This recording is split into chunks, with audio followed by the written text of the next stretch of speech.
ဂျာမနီစပိန်ပြီးတဲ့နောက်အခုဘရာဇီးကိုပါနိုင်ပြခဲ့တဲ့ဂျပန်ဘောလုံးရွှေခေတ်ရဲ့အကြီးကျယ်ဆုံးနီးပြမိုရီယာစုကဂျပန်ဘောလုံးအသင်းရဲ့နီးပြဖြစ်တာဝန်လာခဲ့တာအချိန်ကာလအဖြစ်9နှစ်တောင်ရှိခဲ့ပါပြီဒီကာလတွင်သူဟာအန်စီဖလစ်ရဲ့ဂျာမနီအင်ရီရဲ့စပိန်အန်စတော်တီရဲ့ဘရာဇီးတို့ကိုနိုင်ခဲ့ပါတယ်ဂျပန်သားနီးပြတူအနေနဲ့ကမ္ဘာထိပ်တန်းနီးပြတွေရဲ့နာမည်ကြီးသင်းတွေကိုအနိုင်ပြခဲ့တာဖြစ်လို့သူ့ရဲ့အရေးချင်းကိုလေးစားအသိမှတ်ပြုရမှာဖြစ်ပါတယ်ပြီးခဲ့တဲ့ကမ္ဘာဖလားပြိုင်ပွဲကနေထွက်ခဲ့ရပြီးချိန်မှာတုန်းကလည်းမိုရီယာစုရဲ့တာဝန်ယူစိတ်တာဝန်ခံစိတ် professional ပီသားတဲ့စိတ်ဓာတ်တွေကိုအတိုင်းသားမြင်ခဲ့ရပါတယ်ပရိသတ်တွေဥညွတ်ပြီးတော့တောင်းပန်ခဲ့တာတော့သူ့ရဲ့လေးစားဖို့ကောင်းတဲ့ဇာတ်ပါပဲ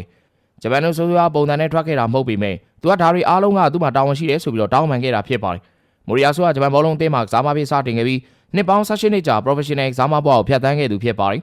ဂူဇိုအက်စဖတ်ကန်နီကူမီတို့လိုဂျပန်ကလပ်အသင်းတွေမှာကစားခဲ့ပါတယ်2010မှာနီးပြလောကတွေဝင်ရောက်လာပြီးတော့ဂူဇိုအက်စဖတ်ကလပ်အသင်းနီးပြဖြစ်စတင်ခဲ့ပါတယ်သူရဲ့ကစားမဘဝမှာဂျပန်မျိုးသားအသင်းနဲ့1989နဲ့91အာရှဖလား2ကြိမ်ပါဝင်ဆင်နွှဲခဲ့ပါတယ်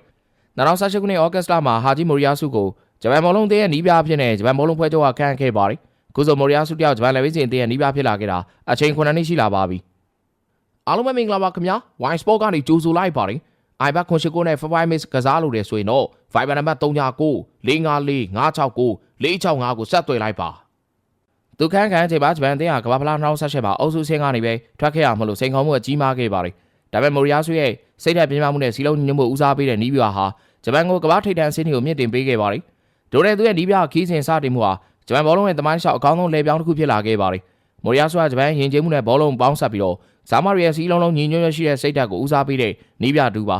ဒါဂျပန်လေဝင်းစင်ဘောလုံးတင်ထူးခြားချက်ဖြစ်လာခဲ့ပါတယ်2018ဒီဇင်ဘာမှာနီးပြပင်းနဲ့စတင်ခဲ့တဲ့မိုရီယာစုအတွက်ပထမဆုံးအောင်မြင်မှုက2019အာရှဖလားပါဂျပန်အလွန်ထူးခြားတဲ့ကစားပုံနဲ့အုပ်စုဆင့်ကျော်ဖြတ်နိုင်ခဲ့ပြီးတော့ချန်ပီယံဖြစ်ခဲ့ပါတယ်2020ကမ္ဘာဖလားမှာဂျပန်အုပ်စုဆင့်အကောင်းဆုံးကျော်ဖြတ်နိုင်ခဲ့ပါတယ်ဂျာမနီနဲ့စပိန်တို့လိုဘောလုံးရာကြီးနိုင်ငံတွေနဲ့တအုပ်စုတွေကြောက်ခဲ့ပြီးမြဲအနိုင်ပြခဲ့တာကမိုရီယာစုရဲ့စွမ်းဆောင်ရည်နောက်ပြီးတော့အရေးချင်းကိုအတိမတ်ပြုခံဖို့ထိုက်တန်စေခဲ့ပါတယ်ဒါဂျပန်ဘောလုံးလောကအတွက်မယုံနိုင်စရာအောင်မြင်မှုလည်းဖြစ်ခဲ့တာပါအဲနောက်မိုရီယာစုရဲ့လက်ထက်မှာဂျပန်2023အာရှဖလားမှာဒုတိယအကြိမ်မြောက်ချန်ပီယံထပ်ဖြစ်ခဲ့ပါတယ်ခုချိန်နေတဲ့မိုရီယာစုကသူ့ရဲ့ပုံစံတိုင်းအသင်းကိုအကောင်းဆုံးဦးဆောင်ထားနိုင်စေဆိုတာအခုကစားခဲ့တဲ့ဘရာဇီးနဲ့ခြေစမ်းပွဲကတတ်သိပြနေပါတယ်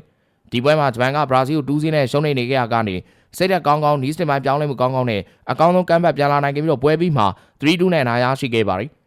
မိုရီယာစုကကစားမရဲ့စိတ်သက်ကိုအလွန်ရေးထားပါတယ်သူဟာဘလို့ရှုံးနေမှုဆိုလက်ခံရမယ်နောက်တစ်ပွဲပိုကောင်းအောင်ကစားမယ်ဆိုတဲ့စိတ်သက်ကိုကစားမရဲ့အုံနောက်ထဲကိုရိုက်ထည့်ပေးခဲ့ပါတယ်ဒါကြောင့်လဲဂျပန်တပွဲရှုံးနေသွားပြီးရတဲ့နောက်ပိုင်းမှာပို့ပြီးတော့တန်မာစွာနဲ့အားကောင်းတဲ့အသင်းဖြစ်ပြန်လာနိုင်ခဲ့တာကြီးပဲဖြစ်ပါတယ်ဒါကြောင့်ဟာဂျီမိုရီယာစုဟာဂျပန်ဘောလုံးရဲ့သမိုင်းမှာအကြီးကျယ်ဆုံးနီးပြတူးလို့တော့မှတတ်မှတ်ထားပါတယ်ဂျပန်သားနီးပြတူးအနေနဲ့ကမ္ဘာထိပ်တန်းအသင်းတွေကိုအနိုင်ပြခဲ့တာဂျပန်ဘောလုံးရဲ့ရွှေခေတ်ကိုဖန်တီးပေးခဲ့တာကအားလုံးကိုအားအသင့်စေခဲ့တာပါဒီတိုင်းသာဆက်သွားနိုင်မယ်ဆိုရင်သူ့ရဲ့ခီးလန်းဟာဆက်လက်အောင်မြင်နိုင်မယ်လို့ယုံကြည်မိပါတယ်အစိုးရကြီးပြအတွက်လည်းအားလုံးကိုကျေးဇူးတင်ပါတယ်ခင်ဗျာ